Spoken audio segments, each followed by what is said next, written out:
قائد أركان الجيش شنقريحة زار قسنطينة راح يدشن في ملعب مادي معاه شنقريحة. السؤال مطروح، قائد أركان الجيش واش علاقته بهذه الزيارات المكوكية؟ المكوكية نعم، واش علاقته بها؟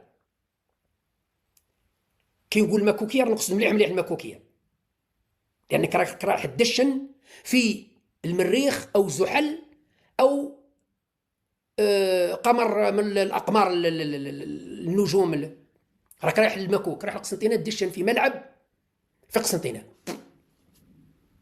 مادي مع قائد أركان الجيش. وش علاقة قائد أركان الجيش بالموضوع؟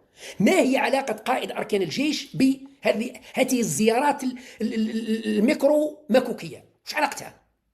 راح دشن مصنع عسكري، راح دشن منش عارف انايا منجز عظيم عسكري.